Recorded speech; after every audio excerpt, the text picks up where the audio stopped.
साप्ताहिक प्रवचनमालेमध्ये श्रीरामकृष्ण वचनामृत आणि श्रीमद्भगवद्गीता हे चिंतन हा विषय घेतलेला आहे. अध्यात्मामध्ये त्याचे दोन भाग असतात, एक धर्म आणि अध्यात्म. त्याला आचार्यांनी शंकराचार्यांनी म्हटलं आहे प्रवृत्ती लक्षणश्च निवृत्ती लक्षणश्च. एकाची ओळख प्रवृत्तीने होते, दुसऱ्याची ओळख निवृत्तीने होते. लक्षण म्हणजे वेगळी ओळख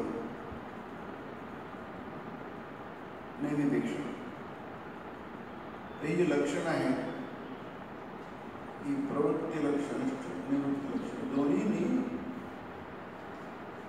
धारणा होते.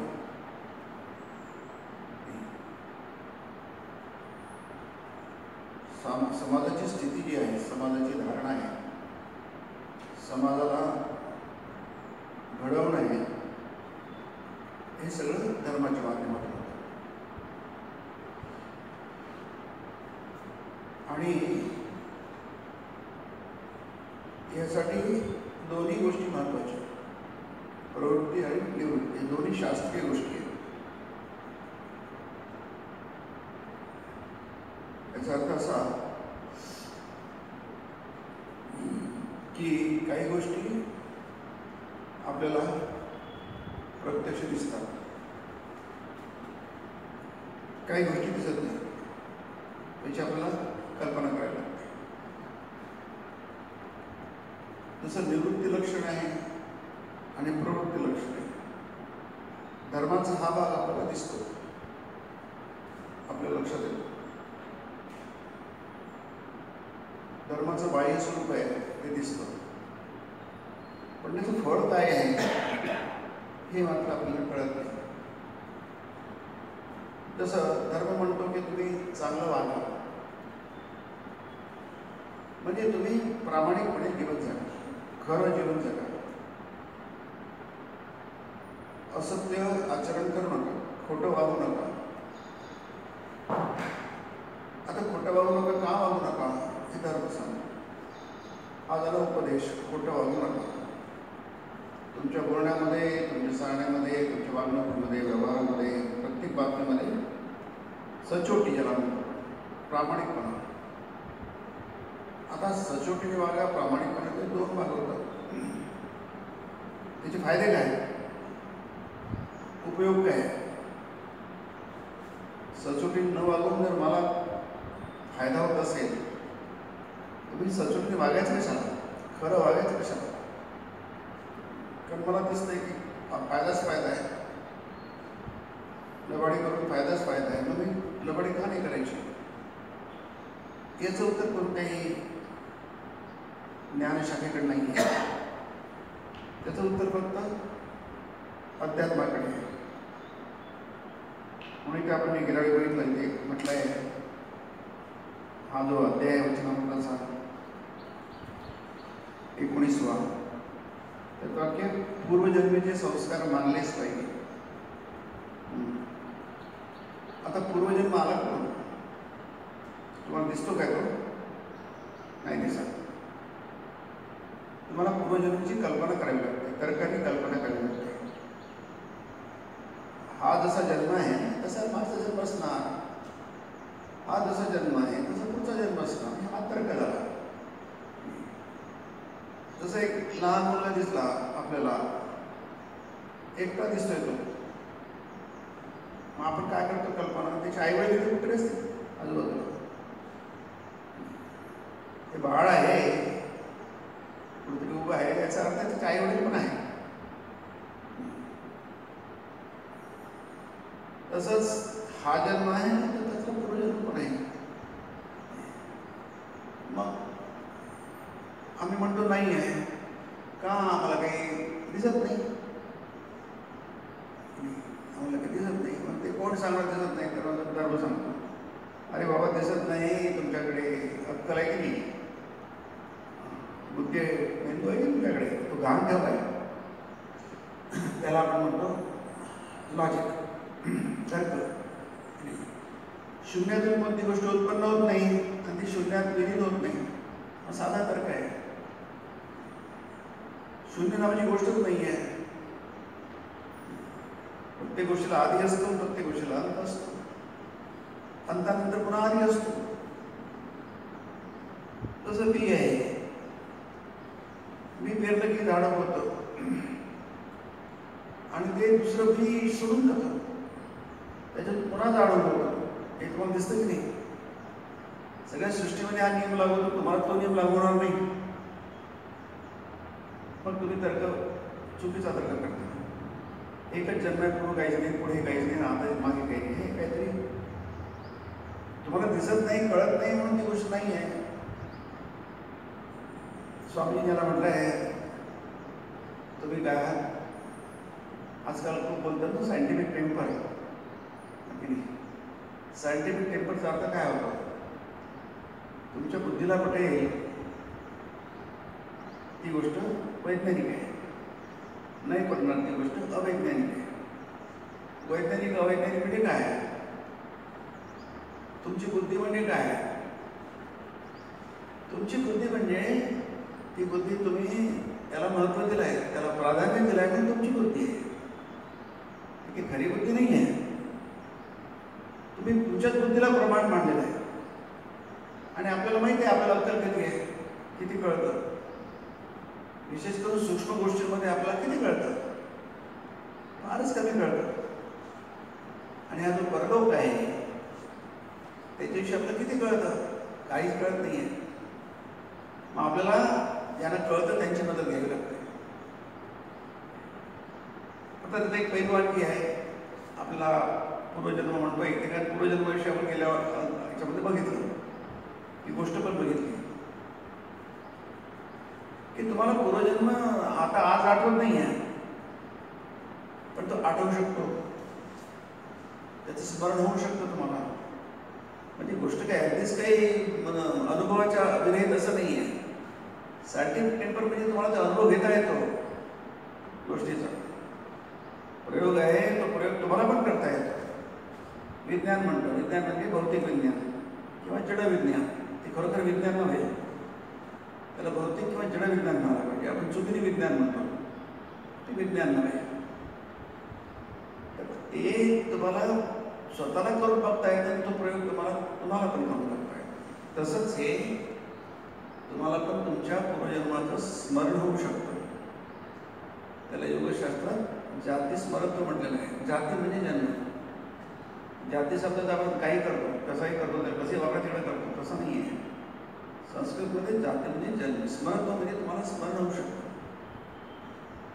तुम्ही जर साधना केली, प्रयत्न केले तर तुम्हालाही तो अनुभवू शकतो. याचा अर्थ ती गोष्ट काही अनुभवरहित नाही आहे, तुमच्यासाठी उपलब्ध नाही, तर ती सूक्ष्म गोष्ट आहे. आपल्याला चंद्रावर समजा याद सोडायचं, तुम्हाला आम्हालाही सोडता येणार, कारण ती अतिशय रॉकेट सायन्स आहे. ते फार कठीण गोष्ट आहे. कठीण गोष्टी आम्ही कोणाला जमणार नाही असं नाही, तुम्हाला आम्हाला नाही जमणार, पण ज्याला जमतं आपण उतरलो नाही, चंद्रावर उतरलो. अशक्य गोष्ट नाही आहे, शक्य आहे. याचा अर्थ ते प्रमाण तुमचे व्यवस्थित पाहिजे. तुमचा लॉजिक त्याला युक्ती म्हणतात, न्याय म्हणतात, न्यायशास्त्र म्हणतात. षडदर्शनाला न्यायशास्त्र, त्याला युक्ती म्हणतात. न्याय म्हणजे युक्ती, लॉजिक. आणि अनुभव तो तुमचाच असला पाहिजे असं नाही आहे, दुसऱ्याचा असला तरी चालतं. तुम्हाला टी व्ही दुरुस्त करता येतो, टी व्ही बघता तर येतो, त्याला काही झालं इकडे तिकडे तर आपण त्याला समज त्याला बोलावून देतो. म्हणजे आपल्याला चालवता येतो, बटना फिरवता येतात, रिमोट वापरता येतो, म्हणजे पलीकडे आपल्याला काही समजत नाही आहे, पण त्याला समजणारे अनुभव राहील, त्याला बोलावलं तर ठीक करून देतो, पुन्हा आपण बघू शकतो. त्याला म्हणतात अनुभूती. तुमचा अनुभव नाही आहे, पण कोणाचा तरी आहे. तुम्हाला कळत नाही, पण कोणाला तरी कळतं. आणि ते रेकॉर्ड केलं जातं, त्याच्याप्रमाणे ट्रेनिंग होतं. हे शिकतात, ते स्किल शिकतात, त्याला म्हणतात श्रुती. म्हणजे धर्माचे दोन भाग झाले. जसं आपण म्हणतो ना, मेल्याशिवाय स्वर्ग दिसत नाही. स्वर्ग आहे, नाही असं नाही आहे, स्वर्ग आहे, पण त्यासाठी तुम्हाला मरावं लागेल. जिवंतपणे तुम्हाला स्वर्ग दिसणार नाही. ही म्हण झाली. त्याचा अर्थ असा की मला गोष्ट आहे पण ती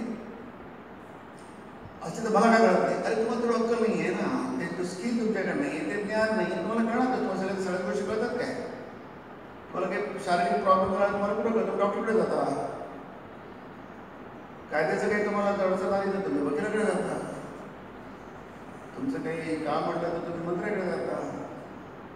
म्हणजे प्रत्येक गोष्टीची जी क्षेत्र आहे त्या क्षेत्रातले तज्ञ आहे त्यांच्याकडे तुम्ही जाता. आता एवढं समजतं बाहेर का समजत नाही? व्यवहारात आपण करतो कारण ते आपल्याला आपण फार आसक्त असतो या जगाशी. जगाचं आपल्याला इतके प्रचंड आपण चिपकलेलो असतो जगाला, जळूसारखे चिकटलेले असतो स्वामीजी म्हणतात. त्याच्यामुळे याला थोडं सुद्धा काही झालं नको बाबा. हे काय सांगितलं म्हणजे आहे ते वाद. अरे तुम्हाला मरण नाही आहे म्हणजे तुम्हाला जन्म नाही आहे. नाही आम्हाला जन्म पाहिजे, मरण चालेल, पण आम्हाला हाच जन्म पाहिजे. त्याचं मागे काय झालं पुढे काय झालं आम्हाला त्याची काही देणे घेणं नाही आहे. म्हणून ते श्रीरामकृष्ण म्हणतात गीतेमध्ये खूप आहे.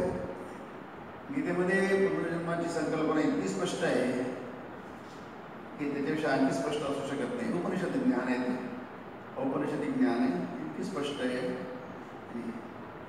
आणि अवतार संकल्पना सुद्धा इतकी स्पष्ट आहे की त्यात तुम्हाला थोडं सुद्धा संशयाला वाव नाही. विश्वरूप दर्शन ते सुद्धा इतकं स्पष्ट आहे. गीतेचे सिद्धांत सगळे इतके स्पष्ट आहे की तिथे तुम्हाला कुठेही संशयाला आहे की नाही याला वावच नाही आहे. पर्याय दोनच आहेत, एक तुम्ही स्वीकारा किंवा स्वीकारू. तो तुमचा चॉईस आहे.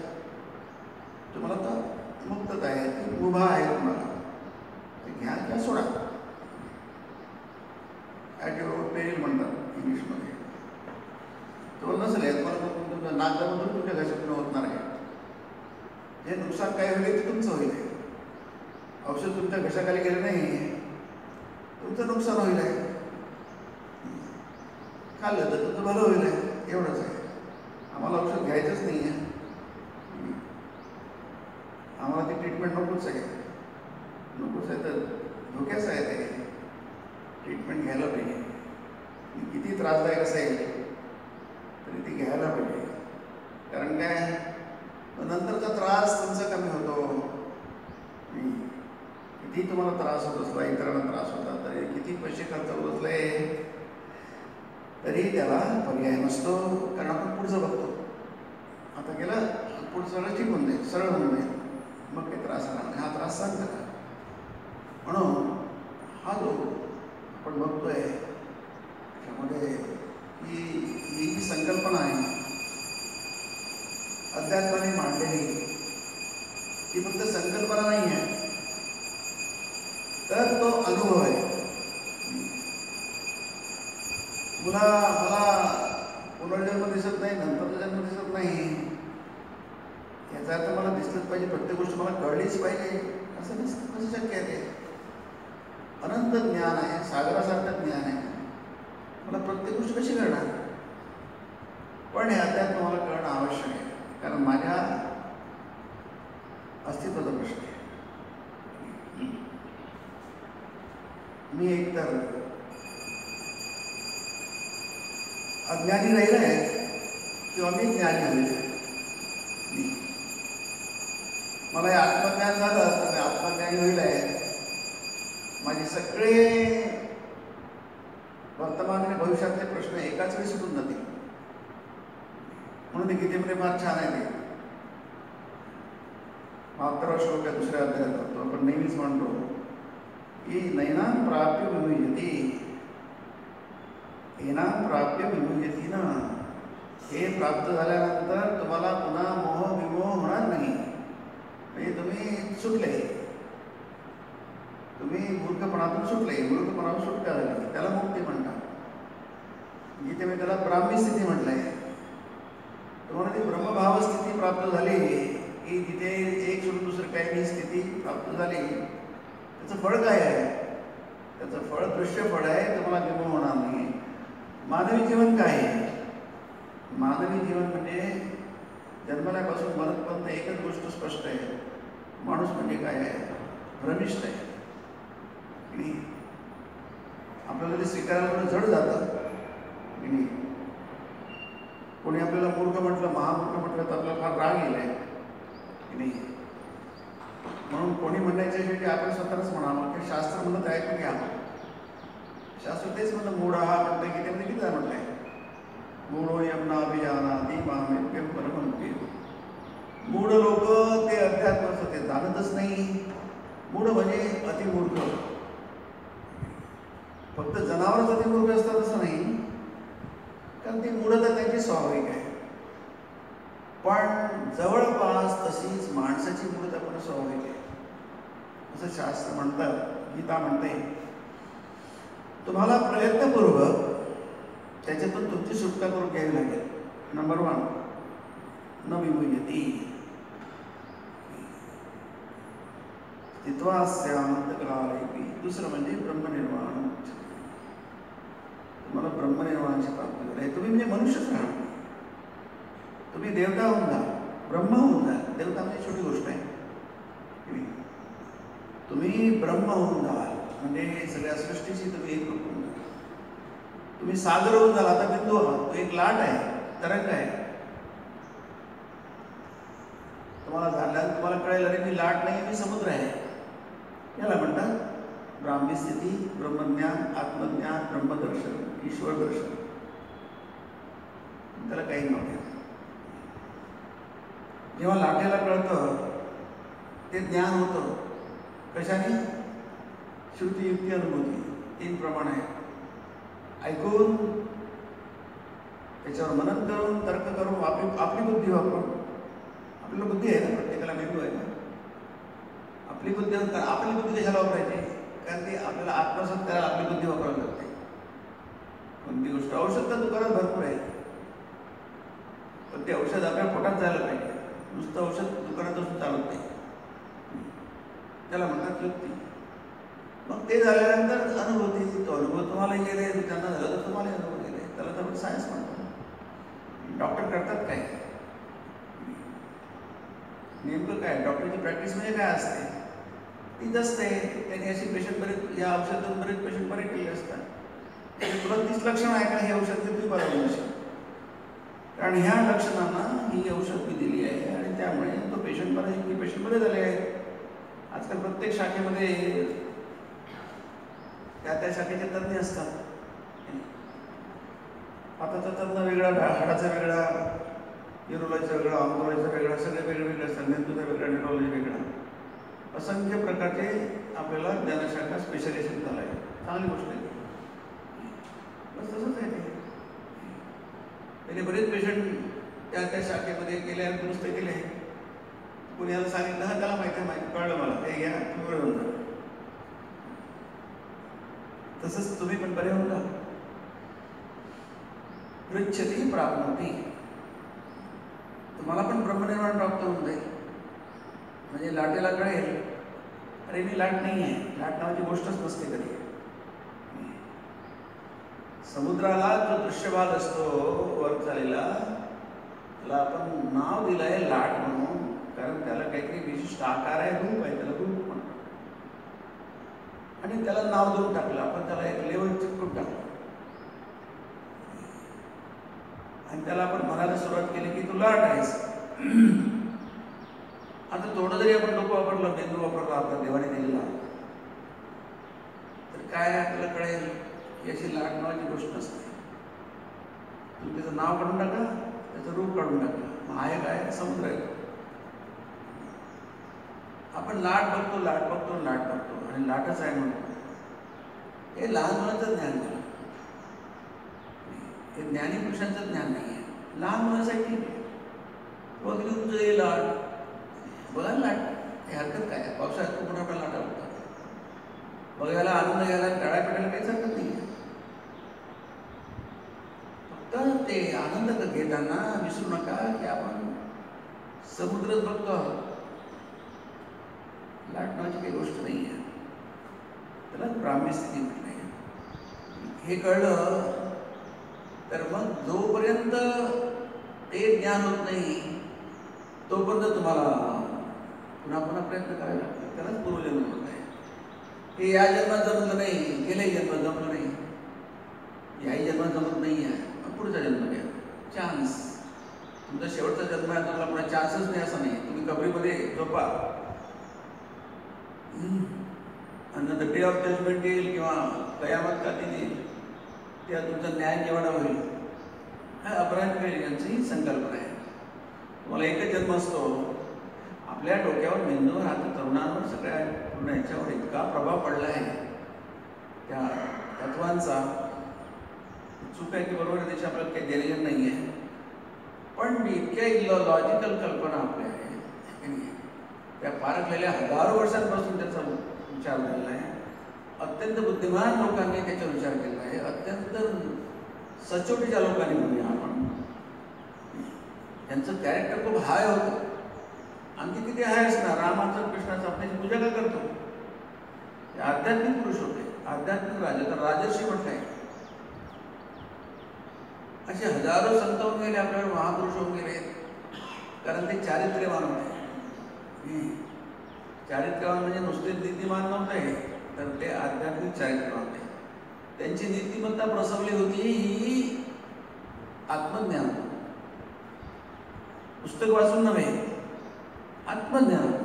त्यांना आत्म्याचं दर्शन आलं होतं आणि ती नीतिमत्ता स्वाभाविक होती. ते काही आणलेली लादलेली नव्हती, अत्यंत स्वाभाविक होते. हे सगळं असताना आपण काहीतरी जे चुकीचे विचार आहेत ते घेऊन बसतो. मग तुम्हाला जर तसं कोणी नापास झाला त्या वर्षामध्ये, त्याला पास व्हायला पाहिजे तर नाही झालं तर पुढच्या वर्षी बसतो, नाही झालं आणखी पुढच्या वर्षी बसतो. JNUमध्ये तर वर्षानुवर्ष ते हॉस्टेलमध्ये राहतात मुलं, रिसर्च करत बसतात. म्हणजे काय, कारण ते रिसर्च काहीतरी करायचं असतं. असो, तर हा जो जन्म आहे इथे जे म्हटलं आहे की जन्म हा जो आहे माणसाला मिळाला आहे, हा तुम्हाला वापरण्यासाठी मिळाला आहे, उपयोगात आणण्यासाठी मिळाला आहे. याचा सर्वोत्तम उपयोग करून घ्या. सर्वोत्तम उपयोगाचा हा आहे की तुम्ही ज्ञान प्राप्त करा. ज्ञान लब्ध्वा पराम शांती. ज्ञान लब्ध झाल्यानंतर, प्राप्त झाल्यानंतर त्याचं तुम्हाला फळ मिळेल, पराम शांती. आज आपण फार अशांत आहोत, फार चंचल आहोत, एकाग्रता आपल्याकडे नाही आहे, आपण हरवून बसलेलो आहोत. जी काय असेल ती सुरुवातीला. लहान मुलांमध्ये सुद्धा आज एकाग्रता नसते, फार चंचल असतात, फार अशांत असतात, फार दुःखी असतात, फार आक्रोश करतात. ते सुद्धा अशांत म्हणजे असमाधानी असतात. काहीच ठीक नाही, सगळंच बिघडलेलं आहे. आणि त्यांना शेकडो कारण दिसत असतात. स्वतःला दोष आपण कोणी देत नाही. आपला स्वभाव इतरांना दोष देण्यासाठी, परिस्थितीला दोष देण्यासाठी. स्वामींनी याच्यासाठी फार छान एक शब्दांचा उपयोग केला आहे. असे जे आपण इतरांना दोष देतेस तसंच मांडणं की ज्ञानवत आहे. ते इतरांना दोष देत बसतात किंवा मग आपल्या कपाळाला दोष देतात, नशिबाला दोष देतात, चंद्रताऱ्यांना दोष देतात, ग्रहताऱ्यांना दोष देतात. त्यांनी शब्द वापरला आहे, ते दुबळ्या मेंदूचे कमनशिबी लोक असतात. फार छान आहे, लक्षात ठेवा, कारण आपणही तसेच आहोत.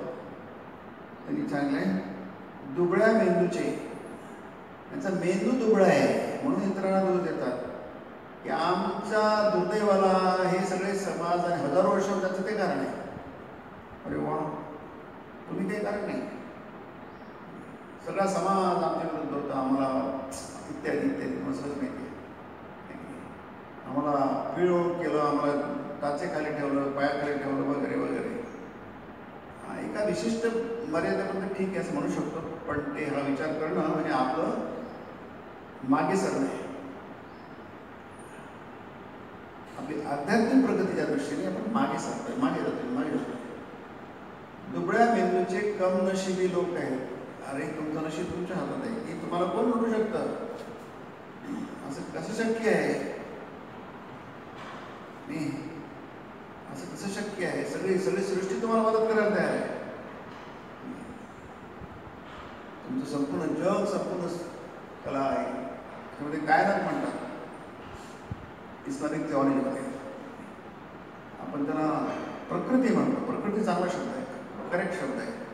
ही सगळी प्रकृती, सगळी सृष्टी तुमच्या मदतीला तयार आहे.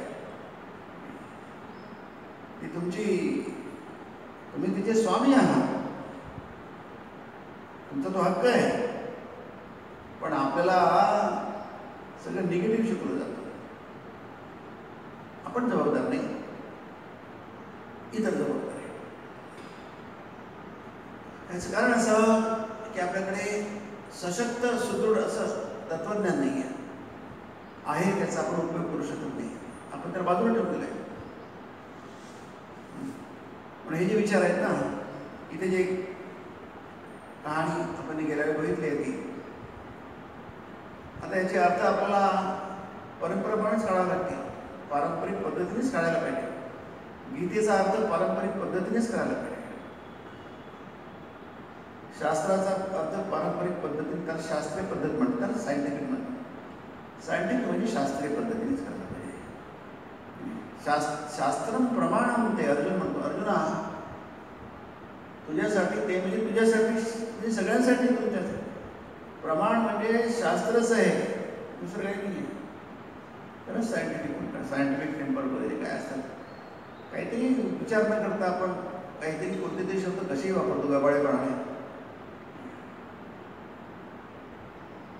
काय करायचं आणि काय नाही करायचं,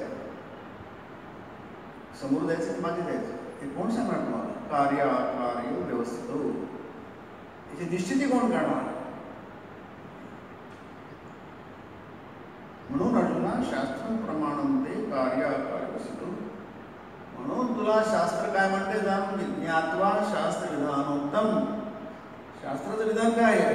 शास्त्र काय म्हणतं? कारण शास्त्र म्हणजे शेकडो हजार वर्षांपासून ते अनुभव एकत्रित केलेले असतात. आणि असल्या आजूबाजू लोकांनी,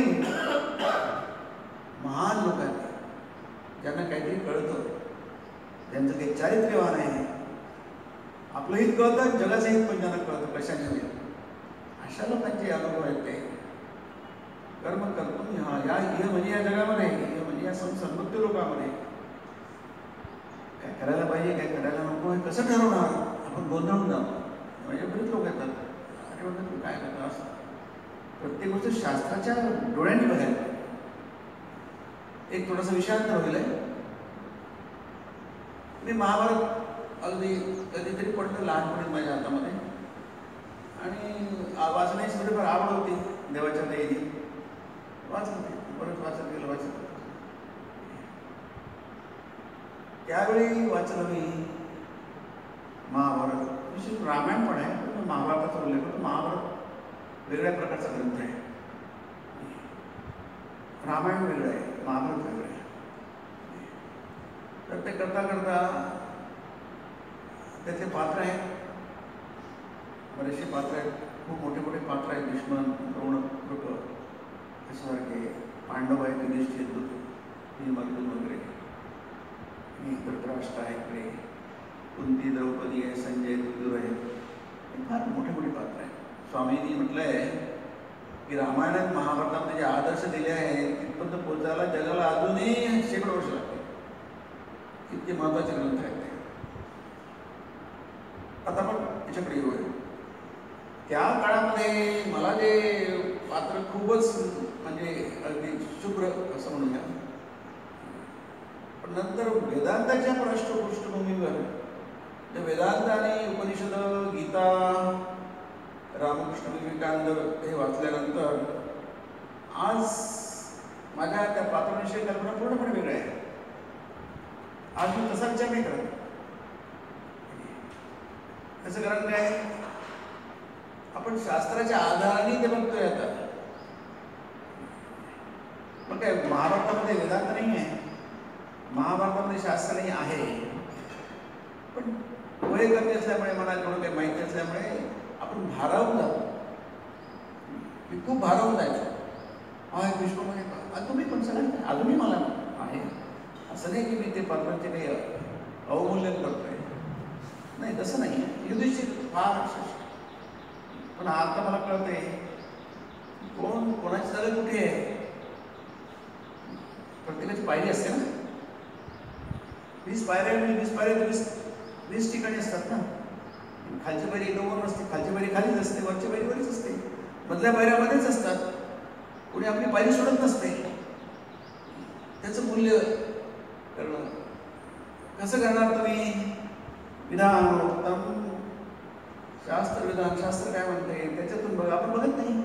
म्हणजे ललित लेखक वगैरे असतात ना, ते खूप चुका करतात. म्हणून ते लिहिले गेले कादंबरी मृत्युंजय वगैरे, राधेय वगैरे.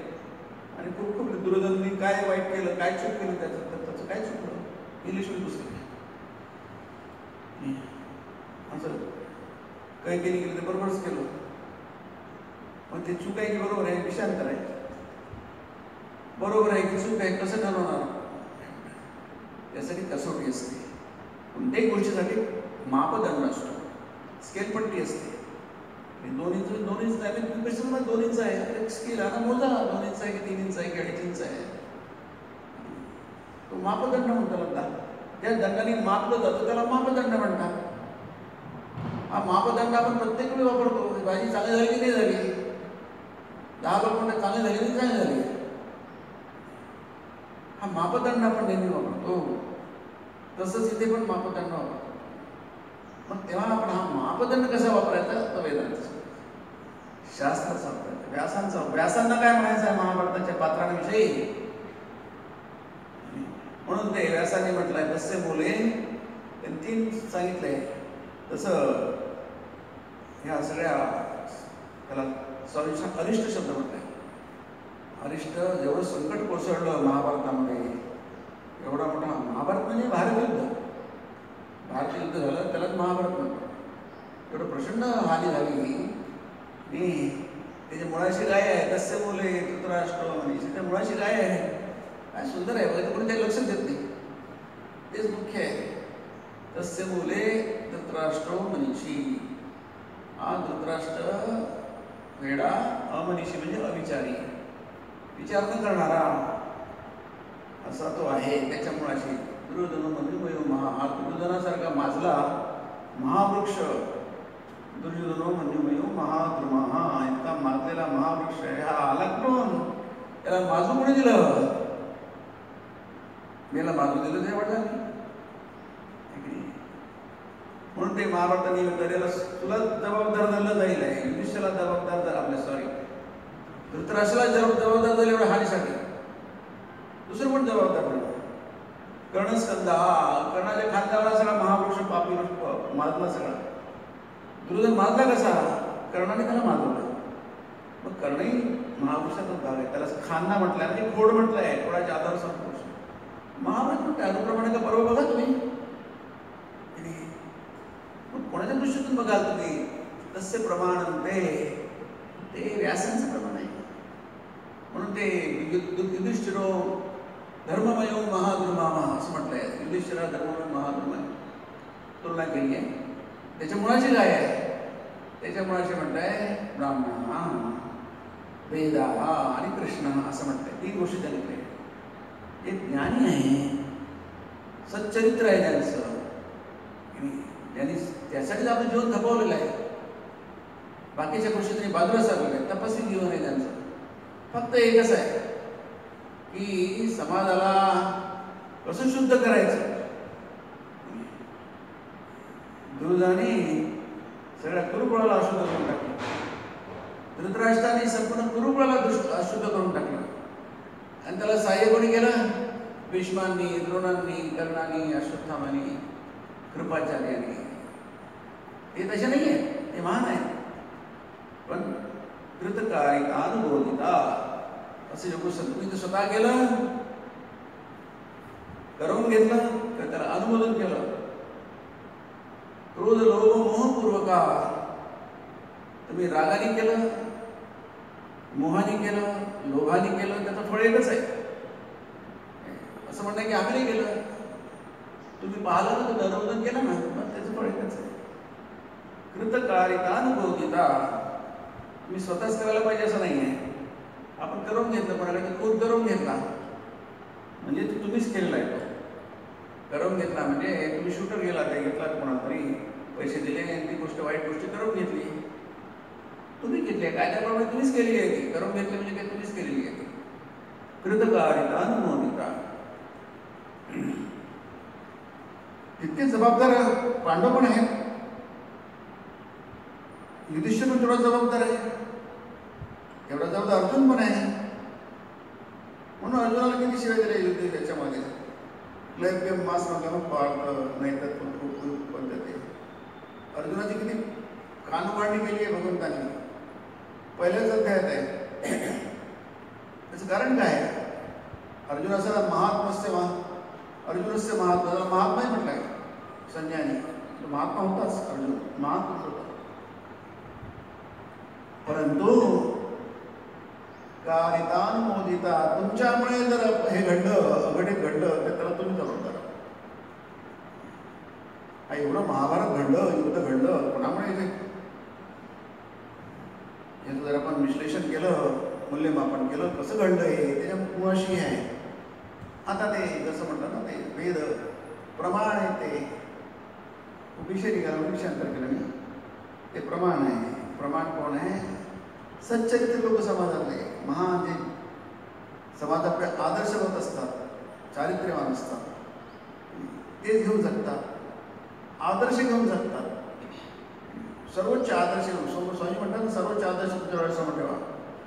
सर्वोच्च आदर्श प्रत्येक पाऊल पुढे टाकतात. कठीण आहे ते, असेल कठीण, पण प्रयत्न करतात. आणि काही लोक तसं करतात पण.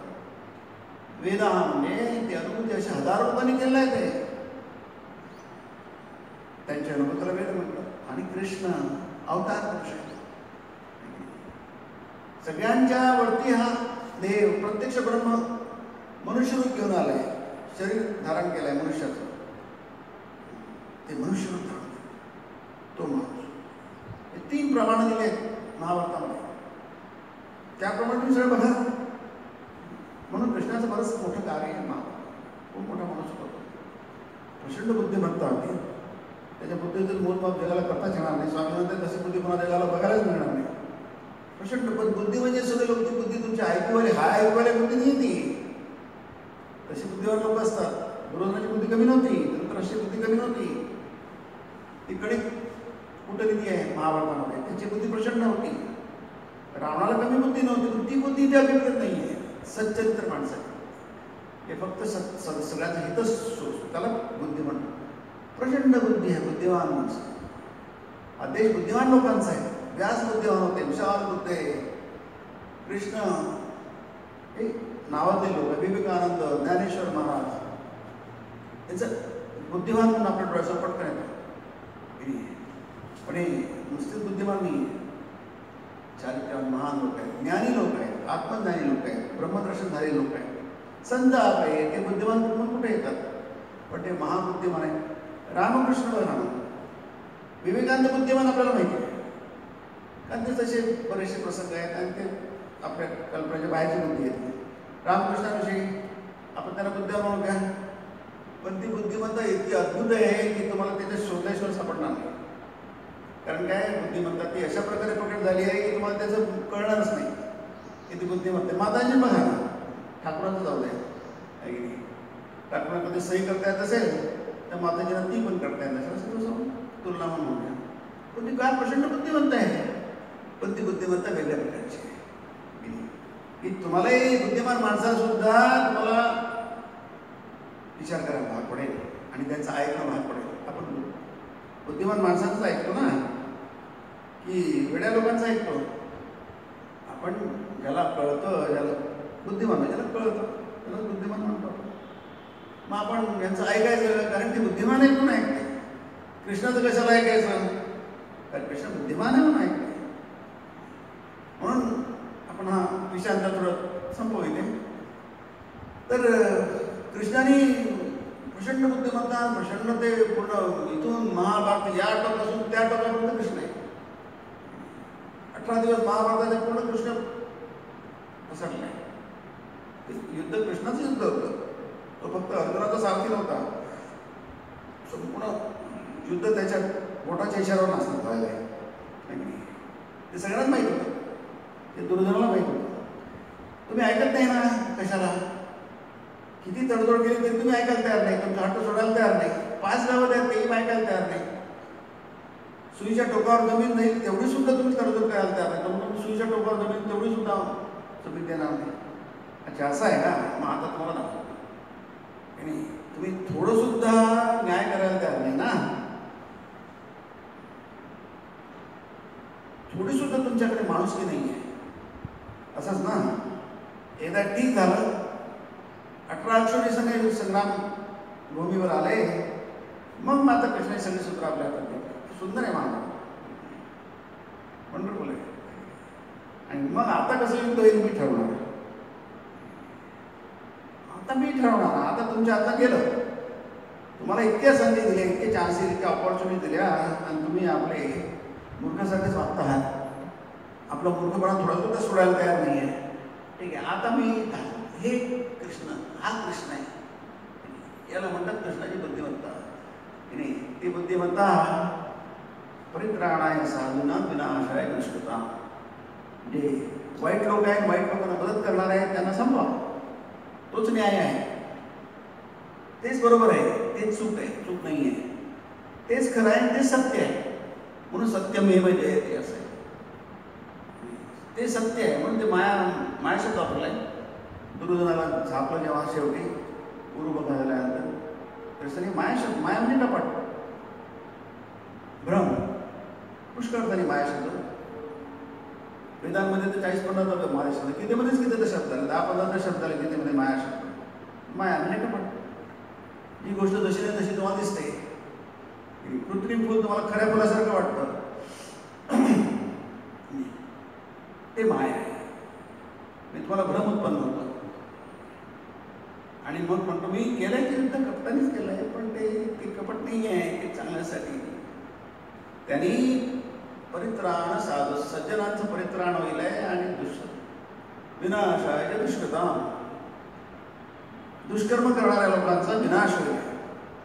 आणि मग जर आपण शेवटचा मुद्दा की कृष्णाचं महात्म्य कशामध्ये आहे, काय त्याचं, कृष्णाचं एकच आहे, ते आपल्याला खूप शिकायला पाहिजे. भारताला कधी शिकता आलं नाही आणि जितकं शिकेल तितकं त्याचं भलं होईल आहे देशाचं. आपण कृष्णाला कधीच समोर ठेवलं नाही, हे भारताचं दुर्दैव आहे.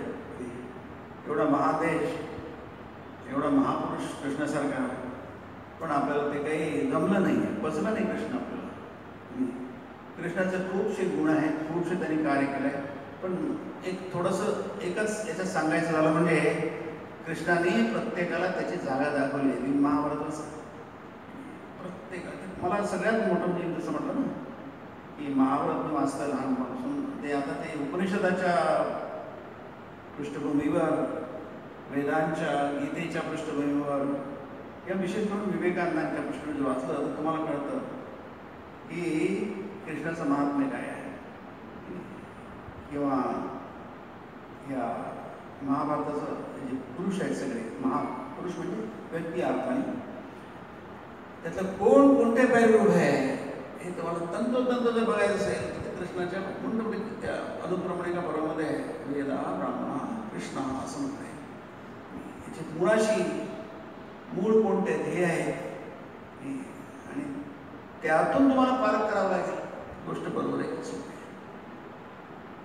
प्रत्येकाला ती जागा दाखवली, प्रत्येक म्हणजे प्रत्येकाला. अर्जुनाचं तुम्हाला माहितीच आहे, अर्जुनाला भरपूर त्यांनी झापलं, तुकली बायलेस, हृदय दुर्बल आहे, तुझं अमुक काय मग तुला शोभत नाही तत्व उपपद्धती तुला मुळीच शोभत नाही वगैरे भरपूर तोडसूक घेतलंय अर्जुना. म्हणजे अर्जुनाचा वाद पडत नाही. अर्जुनाची जागा दाखवली, लक्षात घ्या. अर्जुन महान होता म्हणून त्याला गीता सांगितली, पण त्याची जागा त्याला दाखवली. युधिष्ठिराची जागा दाखवली युधिष्ठिराला, तू मला पूर्ण महाभक्त. धृतराष्ट्र वगैरे तर ठीकच आहे, ते तर काही गेल्यानंतर जमा आहे. ते दुर्योधनाला त्याची जागा दाखवली, प्रत्येकाला त्याची, कर्णाला त्याची जागा दाखवली आहे. गांधारीला तिची जागा दाखवली आहे. फक्त 2-3 पात्र तिथे सुटले. कुंतीला खूप आदर होता. कुंती कृष्णाची आत्या होती. 2-3 पुरुष मात्र कृष्णाच्या बाबतीत. व्यासाविषयी काय बोलायचं. व्यास आणि कृष्ण समतुल्य आहेत. युधी आपला हा, कुंती, द्रौपदी, विदुर, संजय आणि थोड्याफार अर्थाने भीम. हे जे मी 6-7 ते तुम्हाला सांगितले, या पात्रामध्ये मात्र कृष्णाने यांचा नेहमी सन्मान केला. म्हणजे हे पूर्णपणे निस्वार्थ लोक आहेत. जसं जे करायला पाहिजे त्यांनी तेच केलं. कुंती असो, द्रौपदी असो, भीम असो, विदुर असो, संजय असो, हे फार महान. यांच्याकडे कसं बघायचं हे आपल्याला यातून कळतं. कृष्णाच्या वागण्यातून कळतं, व्यासांच्या वागण्यातून कळतं. लक्षात हे प्रमाण आहे. हा विषय खूप मोठा आहे, पण आपण विषयात थोडंसं येतं. याचा अर्थ काय आहे, कशाला आहे की हे जे सूक्ष्म गोष्टी असतात, तसं आपण बघत होतो विषय पुनर्जन्माचा. इथे जे वाक्य आलेलं आहे की पूर्वजन्माचे संस्कार मानलेच पाहिजे, त्या वाक्याकडे लक्ष द्या तुम्ही. पूर्वजन्म आहे की नाही, ते संस्कार होणार. शरीर नाही आहे, ते शरीर तिथंच गेलं, संपलं, गेल्या जन्मी संपलं. आता ते संस्कार संपले नाही आहे, लक्षात घ्या. म्हणजे तुमचं शरीर संपलं, तुमचा मेंदू गेला, सगळं संपलं. एक तर मातीशी एकरूप झालं किंवा पंचतत्वात अग्नी दिला गेला त्याला क्रिमेशन म्हणतात, अग्निसंस्कार म्हणतात. शब्द माहिती आहे तुम्हाला, अंत्येष्टी म्हणतात, अग्निसंस्कार म्हणतात. अग्नीचा संस्कार झाल्यानंतर शून्य होऊन जातं, सगळं शून्य झालं. मात्र संस्कार कुठून आले? कुठून आले? संस्कार कुठे असतात? तुमच्या देहात असतात, मेंदूत असतात, इंद्रियात असतात. मी बोलतोय का तुम्ही ऐकतात का? संस्कारामुळे तुम्ही ऐकतात. मी बोलतो संस्कारामुळे बोलतोय. तुमच्यात जर ऐकण्याचे संस्कार नसेल तुम्ही ऐकू शकणार नाही, तुम्हाला काही समजणार नाही काय चाललंय. मला जर बोलायचे संस्कार नसेल तर बोलू शकणार नाही. म्हणजे संस्कार पाहिजे, पण ह्या जन्माशी निगडीत आहेत ते. या लोके वर्तमान जन्माशी निगडीत आहेत ते. पण हा जन्मच नाही आहे, शरीरच नाही आहे, मग कुठून आले संस्कार? म्हणून तुम्हाला मानलेच पाहिजेत म्हणतात तिथे. म्हणून त्यामुळे वाक्यात लक्षात येतं, मानलेच पाहिजेत, नाही तुम्हाला मानावं लागेल ना. नाही मानेल नका म्हणून गेलं, जाऊ द्या. पण तुम्हाला जर काही हायर सायन्स कळायचं असेल, हायर गोष्टी कळायचं असेल, तर तुम्हाला तुमच्या नेहमीच्या तर्कपद्धतीतून बाजूला व्हावं लागेल, वेगळ्या प्रकारे समजून घ्यावं लागेल. हा विषय तुमच्या नेहमीच्या पठणीतला हा विषय नाही आहे. नाही तर गीतेची आवश्यकता काय, उपनिषदाची आवश्यकता काय, या प्रवचनाची आवश्यकता काय? आपल्याला कळतच की सगळं. आपण काही मूर्ख आहोत काय? नाही, आपण व्यवहारामध्ये मूर्ख नाही आहे, बरेच शहाणे आहोत. हे तर आपले व्यवहार कसे झाले असते. आणि प्रत्येक गोष्ट आपण 5 विचारपूर्वक करतो. आजचा, उद्याचा, भविष्याचा, 100 वर्षाचा विचार करतो, 100 वर्षाच्या आयुष्याची आखणी करतो आपण काही वेळे नाही आहे. पण व्यवहाराच्या बाबतीत त्यांना हाही जमत नाही, त्यांच्याबरोबर तो सांगतो, त्यांना काही नीट करता येत नाही, जगता येत नाही. पण हा तरतमाचा विषय झाला. प्रत्येक बाबतीत तरतम असतं, खालीवर असतं, त्याला तरतम म्हणतात. पण तत्व तर तेच आहे की तुम्हाला यशस्वी होण्यासाठी थोडंफार जे काही यशस्वी होण्यासाठी तुम्हाला सगळ्या गोष्टीचा संतुलन राखावं लागेल, बऱ्यापैकी जाणावं लागेल. त्याप्रमाणे तुम्हाला सगळी आखणी करावं लागेल, योजना करावी लागेल, प्लॅनिंग करावं लागेल. आपण ते करतो, नेहमीच करतो. जितकं व्यवस्थित करून मायक्रो प्लॅनिंग करावं लागेल, सूक्ष्म प्लॅनिंग करावं लागेल. जितकं व्यवस्थित करून तितकं आपल्याला ती गोष्ट व्यवस्थित होईल. हा सरसकट नियम आहे. पण त्याचं काय आहे तुम्हाला माहीतच नाही, त्याच्याविषयी काय. म्हणून ते वाक्य आलेलं आहे, पूर्वजन्मीचे संस्कार मानलेच पाहिजे. तुम्हाला त्यासाठी पूर्वजन्म आधी मानावं लागेल.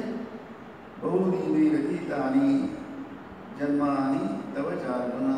गीतेमध्ये म्हटलंय भगवंतानी, अर्जुना तुझे बरेच जन्म झाले, माझे पण. बहुनी मे म्हणजे माझे, मम मे. बहुनी मे व्यतीतानी, सुंदर व्यतीत क्रियापद आहे, सुंदर बघा. माझे अनेक जन्म व्यतीत झालेले आहे. व्यतीत म्हणजे मी घालवले आहे त्या अर्थाने. शब्दशः अर्थ करायचा झाला, मी बरेचसे जन्म घालवले आहेत. घालवले अर्थाने जगलो आहे अर्थाने, घालवले बाय घालवले अर्थाने नाही. मी बरेचसे जन्म म्हणजे बऱ्याचदा अवतार घेतलेला आहे हे अर्थाने. भगवंताच्या बाबतीमध्ये आपण कसा अवतार करतो, मी बरेचसे अवतार घेतलेले आहे. बरेचदा मनुष्य जन्म घेतलेला आहे, मनुष्य देह धारण केला या अर्थाने.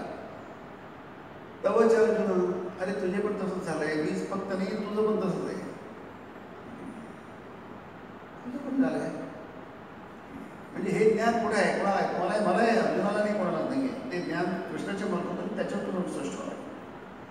कृष्ण म्हणतोय ना, कृष्ण कशाच्या आधारावर म्हणतोय? हो, इति श्रीमद्भगवद्गीतासु उपनिषत्सु ब्रह्मविद्यायां योगशास्त्रे. ब्रह्मविद्येच्या आधारावर म्हणतोय तो. उपनिषत्सु ब्रह्मविद्यायां, उपनिषदेच्या अंतर्गत ब्रह्मविद्या, त्याच्या आधारावर कृष्ण म्हणतोय. कुठे आपल्या खिशातून काढत नाही आहे. म्हणून गीतेची मान्यता आहे. गीतेमध्ये भगवंताने दुसरं काय सांगितलं असतं तर गीतेला कोणी विचारलं नसतं. पण भगवंत कशाला तू सांगेल? स्वतः त्याची वाणीच वेदवाणी आहे, तो कशाला तू सांगेल? स्वतःला सांगेल ना, स्वतः जे म्हटलं ते फक्त मनुष्य रूपामध्ये आहे. म्हणून त्याला स्मृती ग्रंथ म्हणतात, श्रुती ग्रंथ म्हणत नाही आहे. बाकी त्याची मान्यता आहे, म्हणून त्याला प्रस्थानत्रयामध्ये मान्यता आहे. स्मृती प्रस्थान आहे, ते मान्यता आहे त्याला. उपनिषत्सु ब्रह्मविद्यायाम, ते ब्रह्मविद्या आहे. योगशास्त्रे, ते तुम्हालाही ब्रह्मविद्येचा उपयोग करून घेता येईल. तुम्ही ब्रह्मज्ञानी होऊ शकाल. म्हणून जेव्हा कृष्ण म्हणतो की माझे अनेक जन्म झाले, तुझे जन्म झाले, मलाही माहीत नाही. तान्यम वेद सर्वानी नत्वम वेत्त परंतप. अर्जुना, मला माहिती आहे रे बाबा, तर मी आत्मज्ञानी, मी ब्रह्मज्ञानी, मी अवतार आहे, मी ब्रह्मरूप आहे. पण तू रूप आहे, नत्वम वेत्त, तू तर अज्ञानी आहे. तुला कसं आठवणार बाबा? मला सगळंच आठवतं. तुला कसं आठवणार? भगवान बुद्ध म्हणतात माझे 24 जन्म झाले त्या आधीचे, किंवा 25 जन्म आहे. आता देवाला आठवत असेल, भगवानाला आठवत असेल, बुद्धाला, ठीक आहे. आपल्याला कुठे आठवतात? अरे पण त्याला आठवतात ना, कृष्णाला आठवतात ना. तुम्हाला कशाला आठवलं पाहिजे? तुम्ही केलं काय? तुम्ही केलं काय? तुम्हाला किती बुद्धी आहे, किती तपस्या आहे, तुमची किती साधना आहे, तुम्ही केलं काय? काहीच केलं नाही तरी आम्हाला जमलं पाहिजे. मी काहीच प्रयत्न केले नाही आणि मी डॉक्टर झालो पाहिजे, मी काहीच प्रयत्न केला डॉक्टर झालो पाहिजे, मी काहीच केलं नाही मला शिक्का बसला पाहिजे. तर पूर्वी असं डॉक्टरची बाई डॉक्टर असायचे ना, तिथं वकील मी असायचे. ते ठीक आहे व्यवहारामध्ये, पण असं होतं काय? तुम्हाला त्याचं ज्ञान पाहिजे. आता त्याला काहीच नाही आहे. न त्वम वेत्त पर्यंत अर्जुना, तुला माहीत नाही आहे. म्हणून ते म्हटलं मानलेच पाहिजे. तुम्हाला मानावं लागेल. नाही मानलं तर काय जबरदस्तीनं जायचे. कशाची जबरदस्ती? सनातन धर्मामध्ये कशाची जबरदस्ती नाही आहे. घ्यायचं घ्या, नाही तर तुम्ही वाटेल लागला. तुम्ही माना की नका माना. तुम्हाला की मला कशाचंच मान्य नाही आहे, मला देवही मान्य नाही आहे, धर्मही मान्य नाही आहे, वेद मान्य नाही, नाही नाही तर नाही ना. आणि तुमचा गळा नाही करणार नाही, दाबणार नाही. धड सर तसे तुझा नाही होणार आपल्याकडे. नाही तर नाही, तुझी मर्जी. 2 धक्के खाली तुला अक्कल येईल. आज अक्कल आहे तुला, सगळ्यात पुढे अक्कल असते. दणके बसले ते दिस रोज मस्त स्वामी म्हटलंय. त्यांचं प्रकाशित पत्र आता 9व्या भागात झालं आहे ते. नाही स्वामी म्हटलंय, फार सुंदर वाक्य. दिस ग्रोज मस्ट कम. ती ऑपरेशन होती स्वामींची, होती ती तिथे खूपच भक्त होती स्वामींची. तिची आई वारली, ते कोलॅप्स झाली. ती बाई खूप प्रसिद्ध बाई, ती कोलॅप्स झाली. पण स्वामीने ते खूप दुःखद पत्र लिहिलं, असं झालं, मी फारच याच्यात आहे, कष्टात आहे. तर स्वामीने तिला पत्र लिहिलं आहे. पत्र आता प्रकाशित झालं आहे.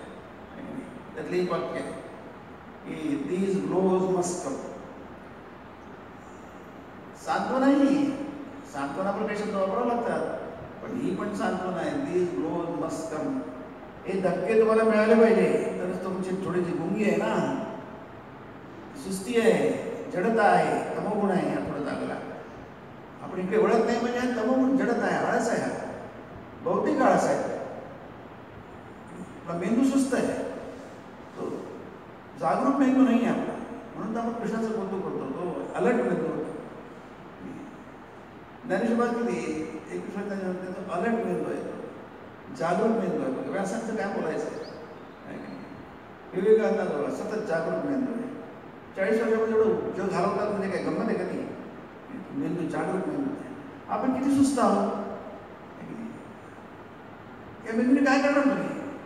काहीच करू शकत नाही या मेंदूने. कारण शरीर दुर्बल आहे, मेंदू दुर्बल आहे, सगळं दुर्बल आहे, मन दुर्बल आहे, प्रत्येक दुर्बल आहे. म्हणून तिथे म्हणतात तस्मात् त्वमेव शरणं मम देव. म्हणून त्याला कृपा ये केवलम कृपा ही केवळ असं म्हटलंय. फक्त आपल्या मदतीला कृपाच येऊ शकते, भगवंताची कृपा. बाकी आपले हे काही येऊ शकत नाही. आपली साधना, आपले संस्कार, आपले प्रयत्न, परिश्रम, तपस्या काय याच्या लीलाप्रसंगामध्ये अरे करून पण माणूस किती करणार? त्याची क्षमताच किती आहे. तो प्रसंग आहे ते तुर्यानंद महाराजांच्या याचा प्रसंग, लीलाप्रसंग खूप सुंदर वर्णन केला आहे. त्यांना वाटतं की आपण खूप साधना करू, खूप वाचन करू, खूप अध्ययन करू, ते करायलाच पाहिजे. पण ते म्हणतात की अरे तो भगवान धरू देतो, ज्याला धरू देतो तो त्याला धरू देतो, नाही धरू दिलं तर तुमच्या प्रयत्नाने काय धरू देणार नाही. ते लवकुशाचं गाणं आहे ते भजन. ते म्हणतात की अरे आम्ही तुला धरू दिलं नसतं तर तुम्हाला धरलं असतं काय. हनुमंत म्हणतो मी तुला धरू दिलं म्हणून तुम्ही आम्हाला धरलं, तर हनुमंताला कोण धरणार, कोण बांधणार? तसं देवाला कोण मांडणार? देव स्वतः बांधू देतो म्हणून देव आपल्याला मिळतो, नाही तर कसं मिळणार देव? त्याला कृपा म्हणतात. देव ठरवतो की ठीक आहे याला काहीच करता येत नाही, ठीक आहे त्याच्यात कृपा करतानाच कृपा म्हणतात. कृपा म्हणजे प्रयत्नाची, त्याला ते वेगळंच नाव आहे, त्याला धर्म म्हणतात. धर्मामध्ये तुम्ही धर्माचा जो प्रवृत्ती पक्ष आहे जसं सुरुवातीला मी म्हटलं त्याच्यामध्ये तुमचे प्रयत्न मग तेवढंच मिळेल जेवढं तुम्ही या पाळीत टाका तेवढंच मग त्या पाळीत ताकद मिळेल. कृपा म्हणजे ताकदी नसते, ते वनवे असतं, एकतर्फी असते. कृपा ही दोतर्फी नसते, कृपा ही एकतर्फी असते. ती तुम्हाला मिळते, त्याला तुम्ही पात्र आहात म्हणून नाही, तर तुमच्यावरती दया केली असते. तुम्हाला ते जात आहे अरे ईश्वर ते श्रीराम इतके रडायला लागले, त्याच्या डोळ्यातून पाणी इतकं आलं, उघडायला लागलं पाणी. देवाची दया म्हणजे काय अद्भुत असते. असं करता त्याला तेवढं भरून आलं त्यांना, त्याच्या डोळ्यातून भक्त बलराम मंदिराच्या तिथं झालेली घटना ही बागबाजारमध्ये सगळे बसले होते भक्त लोक आणि त्यांची झालेली घटना आहे. आणि तुर्यानंद महाराज त्यावेळी ते तुर्य हे होते महाराज हरी महाराज ते आले, ते तरुण होते, 18-21 वर्षांचे असतील ते किंवा 20 वर्षांचे असतील. त्यांना ते खूप तपस्वी होते, खूप साधना करायचे, खूप अध्ययन करायचे वेदांत वगैरे. त्यावेळी जरूर काही त्यांना सांगण्यासाठी ते इतकं रडायला लागलं ते ठाकूर. असं वर्णन आहे की त्यांची जी खालची शर्ट भिजलंच त्यांचं, ते खालची जी बसण्याची जी असते ते जे आसन असते, सतरंजी म्हणा आसन म्हणा, ते पण भिजलं तर कोणापर्यंत इतकं कोणी डोळ्यातून पाणी येतं का कधी कोणाच्या? आपण किती पाणी आलं तरी किती भिजणार आपल्याला? डोळ्यातल्या पाण्याला एक लिमिट असतं आहे की नाही. आपले डोळे भरून येतात, गोगळत घालावं थोडंसं पडेल, पण सगळं भरून इथून धारा लागल्या. देवाची दया काय अद्भुत असते ते तुम्हाला आम्हाला पण जाणवत आहे, ते ठाकूरांना जाणवते. कारण ते तसं ते रिसेप्टिव्ह माइंड आहे, ते रिसेप्टिव्ह आहे. दया म्हटलं का बघ हा देव तुमची काही नसतं तुम्हाला द्या. त्याच्यावर ते मार्फत ते पण खूप रडले, त्यांनाही कळलं ते काय आहे, पण काहीच कळलं नाही काय झालं. ते आमचं दोघं ते विवेकानंद तसंच आहे. ते नंतर जेव्हा सोडून द्यायला लागले तेव्हा आम्ही तुम्हाला हाराई वगैरे जे गाणं आहे ठाकूरांना कळलं की हा सोडून जातात. बरे मी आहे तोपर्यंत जाऊ नकोपर्यंत तू बघ पुढे, जोपर्यंत मी आहे तोपर्यंत जाऊ नको राहायचं. आणि मग ते म्हणतात ते तो भाव दोघांनाच कळला फक्त, असं वर्णन आहे. बरं काय झालं तुम्ही दोघेजण एवढे कसे काय भाव झाले लढले, नाही ते आम्हाला तुमच्या त्याच्याशी संबंध नाही आहे. तसं हरी महाराज असायचं, इतकं भिजलं ते काय आहे ते त्यांना कळायचं, त्यांना बरोबर कळलं की नाही. श्रीरामकृष्ण दया, देवाची दया, देवाची दया म्हणजे काही मोजमाप करा नसतं आणि तुम्ही त्याला पात्र नसता, पात्र असतं काय. म्हणून देवाची दया किंवा देवाची कृपा प्राप्त करण्यासाठी सगळं असतं. तुमच्या याने नाही सर्व धर्मांपर्यंत येते. हे जे मोजमाप आहे त्याचा हिशेब सोडून नाही, हिशेब थोडं सोडून द्या. आम्ही इतकं केलं आम्हाला इतकं मिळालं पाहिजे, हा मनुष्य स्वभाव आहे. आम्ही इतकं केलं ना आम्हाला इतकं मिळालं पाहिजे, नाही केलं तरी मिळालं पाहिजे, हा भाग वेगळा आणखी. आपण कशाचा दावा सांगतो, नसलेला दावा सांगतो. पण ठीक आहे, आम्ही तुझी लागत मिळाला पाहिजे ते म्हणायचं सोडून द्या. ते ठीक आहे, व्यवहार ठीक आहे, प्रवृत्तीमध्ये ठीक आहे, अध्यात्मामध्ये ठीक नाही आहे. म्हणून गीतेचं महत्त्व त्यासाठी आहे. कर्मण्येवाधिकार त्यामुळे समजून दिलं म्हणजे महाफलेषु कदाचन. आम्ही कर्म केलं, आम्ही परिश्रम केले, आम्हाला आम्हाला कर्मात तुमचा फळावर अधिकार मिळते. हा काय प्रकार आहे? हे साध्या बुद्धीने नाही समजणार तुम्हाला. कसं समजणं शक्य आहे? कारण काय, तो विषयच वेगळा आहे, अध्यात्माचा विषय. पण तो विषय त्याच पद्धतीने समजून घ्यायला पाहिजे. जो दर्द तिथे लागतो त्याच पद्धतीने समजून घ्यायला पाहिजे. आपल्या साधारण बुद्धीने कसं समजणार नाही. म्हणून ते म्हटलं आहे की पूर्वजन्मीचे संस्कार मानलेच पाहिजे. सो आहे शब्द याचं कारण आहे की तुम्ही मानलं नाही ते तुम्हाला काही कोणी तुमचा गळा दाबून तुमच्या मारून घ्या असं म्हणणार नाही. मानणं हे तुमच्या भल्याचं आहे, तुमच्यासाठी. समजत नसेल तर समजून घ्या, नाही तर आणखी समजून घ्या, आणखी समजून घ्या. कधीतरी तुम्हाला समजेल ते. कधीतरी तुम्हाला वाटेल की अरे बरोबरच आहे, आपल्या सगळ्या पूर्वकल्पना ज्या आहेत, समजुती आहेत, पूर्णपणे चुकीच्या आहेत. त्याच्यावरचा तुमचा अहंकार आहे, आग्रह आहे, तो कोसळून पडेल. आपल्याला कळेल की खरोखरच काही समजत नाही. आपल्या ज्या कल्पना आहेत नुसते उगाच काही लहान मुलं उगाच चर्चा करतात ना. छोटे छोटे उगाच आजकाल खूप झालं ते मोठ्यांशी चर्चा करतात. काही पण एवढी बातमी काही वडील आई वडिलांशी वाटतं तसे भांडायला लागतात. असं का केलं, मला कशा रागवलं, समजून सांगू याच्या विचारायचं छोट्याच्या येऊ शकतो पण दीडपुराचे. पण ते आईवडिलांचे आणि आईवडिलांचं खूप कौतुक वाटतं. त्याला काय समजतं त्या पोराच्या वर्षा पोराला, पण त्याचं कौतुक भाव पोका करतोय भांडतोय. त्यासाठी सो शब्द मानलेच पाहिजे. हा आपला चॉईस आहे. पूर्वजन्म त्याचे संस्कार, हे संस्कार या जन्मी, या वर्तमान जन्मी तुमच्या कायतात ते गेलेलं नाही आहे, ते फळ संपलेलं नाही आहे. हे पण तसंच आहे, ते तुमच्या उपयोगी. आम्ही आता काय झालं, अरे पुढच्या तुम्हाला कामाला गेलो, आज एक मी सुकृत करणार. सगळं सुकृत ज्याला पुण्य करणार ते कुठेच वाया जात नाही. प्रत्येक सुकृत तुमच्याकडे आहे. त्याचं फळ या जन्मातच संपूर्ण संपत नाही, पुढच्या जन्मात येईल. या जन्मात ज्ञान झालं ते सगळ्या सर्वोत्कृष्ट फळ म्हणजे आत्मज्ञान. ते झालं मग बाकीच्या म्हणजे काहीच झालं नाही. तुम्हाला संपलं तुमचं सगळे प्रयत्न संपले. एकदा तर सगळं संपलं तुम्हाला, वन्स अँड फॉर ऑल. आता तुम्हाला पुन्हा काही कर्म करण्याची त्याचं फळ काहीच गरज नाही आहे. तुम्ही मुक्त झाले. परामशांती स्थान प्राप्तशी शाश्वत. शाश्वती स्थान प्राप्तशी म्हणजे मुक्त झाले तुम्ही. ब्रह्मनिर्वाण एक एक्सप्रेशन असे 30-40 तरी आहेतच. म्हणजे कशासाठी याच्यात सोल्युशन स्पष्ट आहे. आता ते फक्त आपल्या पक्षी काय मला कळा नका म्हणून मी तर मानलेच पाहिजे. तुम्ही जर खरे कल्याण इच्छू असाल, स्वतःचं भलं व्हायचं तर ते माना, नसेल सोडून द्या. नाही तर उद्या पुढच्या जन्मात माना.